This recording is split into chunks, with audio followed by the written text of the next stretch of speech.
But I want to switch to something the three of you actually are in agreement about. So that's the question of urban governance. So Tejasvi ji, you've spoken a lot about your plan for Bengaluru's in terms of waste management and improving infrastructure.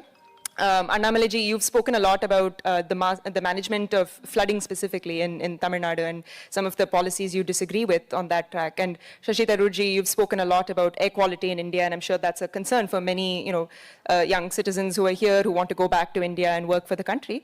So in that order, I'd like to ask you all, what if, let's say, this is a safe space, what would be the one thing you would do, minus any if you could wave a wand and do one thing that you think would improve urban governance in India and solve some of these infrastructural challenges, what do you think would be your top? I'll start. Samyukta, I think Chennai is your city. You must have seen this very famous photograph of M. Karunanidhi in 1970s wading in a knee-deep water. His waist up to his knee. Then in 2000, we saw Mr. Stalin again wading in the water, then Udayanidhi Stalin. Three people in one family in 40 years, 3 generations wading. Now yesterday Mr. Vijay took oath in a suit. I'm wondering how is he going to wade water next year. But to put things in perspective, we tried with direct selection of mayor. People elected a mayor. Mr. M.K. Stalin himself was a directly elected mayor of Chennai. Unfortunately, when we took the system away by horse trading, councillors, somebody coming as mayor, we killed the whole system of political accountability there. And if you look at a great city like Madurai, which is supposed to be in existence in 3 Sangha literature for 4,000 years, among the Indian cities in garbage collection, with more than 1 million population, it comes 40th out of 40th. It's a very poor state of affairs, because in a dynastic political structure, I don't want the mayor to overshadow Mr. Udayanidhi Stalin. So I want to keep a mayor a dummy or very inefficient person so that Udayanidhi Stalin will appear to be an efficient and intelligent person. So you put all the mayors in such a way who are unqualified for the job, politically incompetent, just to show a dynasty is much superior to you. We have killed the complete urban governance. I'm glad 2 great MPs here, because they come from 2 great cities, Thiruvananthapuram and Bangalore South, and private members bill, accountability, and he took about 16 days time to go to Tokyo, urban governance fellowship, sitting there. I'm sure when MPs like them sit in parliament, push for some course correction, when politicians listen to them, direct selection of mayors, training them, building good institutional skills inside it. It's a long shot, but sir clearly pointed out, Tamil Nadu, we are already 60% urban. We can't complain now, we are 60% urban state. And people just don't want to live in urban cities now. I hope people like them rectify it. Annamalai ji made a very interesting point on why the political economy is not incentivized to empower mayors. 60% of Karnataka's GDP comes from one city, Bengaluru. Now, which chief minister would be politically incentivized to create a mayor who controls 60% of the state's GDP? Therefore, we have a very unique position where the chief minister wants to do mayoral duties and the deputy chief minister and the chief secretary are doing the duties of a councillor. This is the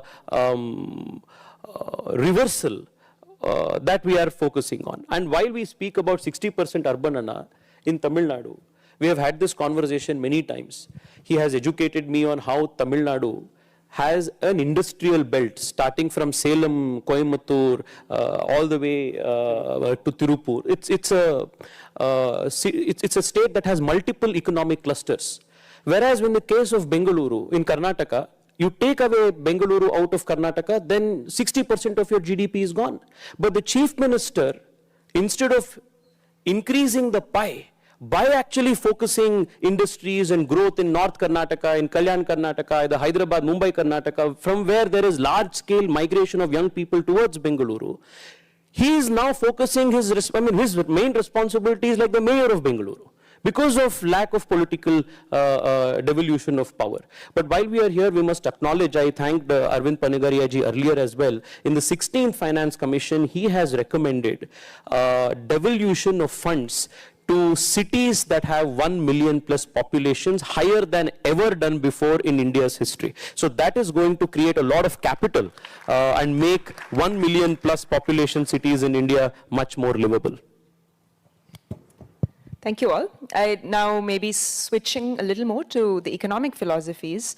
Shashi ji, your coalition has now come to power again in Kerala, and you have also spoken at length about liberalization and how you find that the fruits of that need to be distributed to those left behind. Tejasvi ji, you've been very vocal about Revdi politics and the mechanism of freebies that tend to dictate electoral outcomes. And Annamalai ji, you've spoken at length about how these incentives tend to take away from actual economic philosophies that could help shape India's growth. So I would like to ask the three of you, do you find that there is a tension in India between the way election outcomes happen and the need to provide these incentives or freebies that enable to stay in power? Is there a conflict between power and welfare in India? I think I am perfectly eligible to answer this question because I come from Tamil Nadu. And we have the highest debt among all the Indian states, 10,74,000 crore. And every ration card carries 4,74,000 rupee. We carry debt, highest. And since TVK is in power, Mr. Vijay is the chief minister. To put all his promises in action, this year he needs 93,000 crore. And you multiply that by 5 years, that is 1 year of Tamil Nadu's budget, which is 4.5 lakh crore. Very unfortunate, we have come to this stage. And of course, there is a trickle-down economics, but we have pushed it too far. And everything we kind of bring it under trickle-down economics, and we say, and politically it has become a very safe language. No political party wants to take a risk, and nobody wants to get into the people's anger mood. Politicians assume people want this, and they promise freebies over and above what is happening. And for example, if you look at our electricity system, because of this, our Tamil Nadu Electricity Board has got 1 lakh crore debt. There is no way we can clean it up. There is no way we can clean it up in the next 5-10 years. And all the startup guys, manufacturing companies, new guys, they want energy. You want data centers to come to Tamil Nadu. How can data centers come to Tamil Nadu? When the Tamil Nadu Electricity Board has got 1 lakh crore debt now. And no forward thinking. And of course, we have a Tamil Nadu Chief Minister's Economic Advisory Council headed by a Nobel laureate for 5 years. He sits in US and I think video conference he does there. And it has come to this stage now. I only hope politics becomes a bit bolder. And being bold is the need of the hour. When you have a very eminent person coming here and talking about big leap reform, 7.3% hitting it for 22 straight years. And for that to happen, the government has to become an enabler. And we are operating in a very safe space, very unfortunate. And it is one political party biting a bullet. And once one party bites it, and this time, at least the good thing about Mr. Vijay TVK is, out of his 234 candidates, close to 200 candidates contested the election without giving a single paisa. Without giving a single paisa. That is one good thing that has come out of Tamil Nadu election. So the other Dravidian parties are like, I gave 2,000, he gave 3,000, people got both the money and they voted for Vijay. So next election, why should we give money? So I hope something like this happened. That is why I said it's a disruptor and black swan event. And I hope somebody bites the bullet. I don't have a direct answer. I can only pray and hope and see that somebody will take this in the future. Tejasvi ji and Shashi Tharoor ji, you have real stake in the game, so. I mean, my state is a bit different in that we don't have enough money to give anybody. So we haven't yet got into the Tamil Nadu game of bribing voters.